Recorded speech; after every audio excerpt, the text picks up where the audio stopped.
बकरा ईद आने वाली है, सारे लोग गोश्त के चक्कर में पड़े रहते हैं। कोई कहता 80,000 का जानवर लिया है, कोई कहता 60 का लिया है। मेरे जैसा जानवर बस्ती में किसी का नहीं है। मुझे बताओ तो सही, ये कुर्बानियां जमाने के लिए हो रही है या खुदा के लिए हो रही है? अगर रब के लिए है तो फिर ये मुकाबला कैसा है, ये दिखावा कैसा है? जानवर को ला करके दरवाजे पे बांध दिया जाता है ताकि दुनिया देख करके जाए जैसा सेठ का बकरा है ऐसा किसी का बकरा नहीं है, जैसे फला का जानवर है वैसा किसी का जानवर नहीं है। शर्म आनी चाहिए। हमारी कुर्बानी अल्लाह के लिए हो, हमारी तमाम जितनी भी नेकियां हैं अल्लाह और उसके रसूल की रजा के लिए होनी चाहिए। कुर्बानी क्या है? क्या सिर्फ गोश्त के लिए कुर्बानी की जाती है या सिर्फ गर्दनें काटी जाती है? गौर करो प्यारे, पूरी कुर्बानी ये किसी रिश्ते की याद दिलाती है। इतनी आसानी से सिर्फ कुर्बानी कह के नहीं गुजरा जा सकता है। आप देखो तो सही तारीख का ये बाप पलटो, लोग हज करने के लिए जाते हैं, सफा मरवा की सही ये माँ बाप की और औलाद के रिश्ते की याद दहानी है।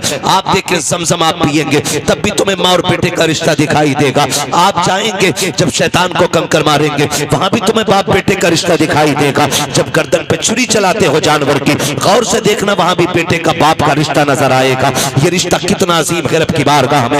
आप गौर तो करो प्यारे, आज हम ये समझ लेते हैं क्या किया दुनिया के बाप पालते हैं, हमारे बाप ने पाला तो कौन सा बड़ा काम कर दिया। हम नादान हैं, गलत कह रहे हैं इस बात को। उनसे पूछो जिनके पास बाप का साया नहीं है, जमीन कितनी तंग नजर आती है, खुशियां कितनी महदूद हो जाती है जब सर से बाप का साया चला जाता है। खुदा की कसम अगर बाप होता है तो पता नहीं चलता जवानी कब आ गई है, और अगर बाप चला जाता है तो फिर जवानी मुश्किल से मैसर हुआ करती है। जिस उम्र में बस्ते और किताबें होनी चाहिए उस उम्र में हाथों में औजार आ जाते हैं, मैकेनिक बना दिया जाता है, होटलों के बर्तन आ जाया करते हैं। माँ बाप का ना होना जिंदगी को तबाह बर्बाद कर देता है। अल्लाह ने माँ बाप जैसी दौलत दी है, नौजवानों उनकी इज्जत करना, उनकी खिदमत करना। जब तक माँ बाप होते हैं ये समझ लेना खुदा की रहमतें नाजिल होती रहती है। मैं तारीख का ये बाप पलटना चाहता हूँ। आप तारीख उठा करके देखिए, अल्लाह के खलील हजरत इब्राहिम अलैहिस्सलातु व तस्लीम, हजरत इब्राहिम की आप जिंदगी पढ़िए। आपने पूरी जिंदगी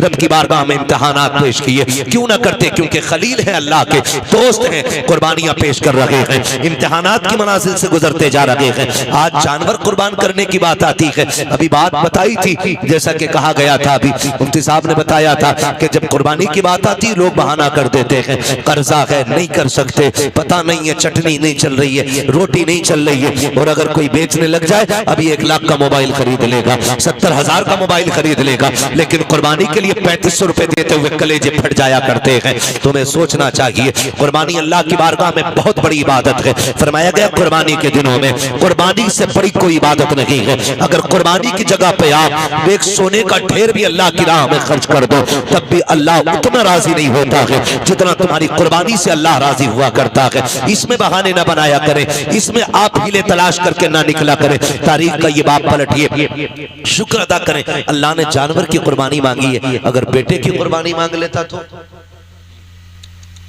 अल्लाह ने अपने खलील से बेटे की कुर्बानी मांगी, हमसे मांग लेता तो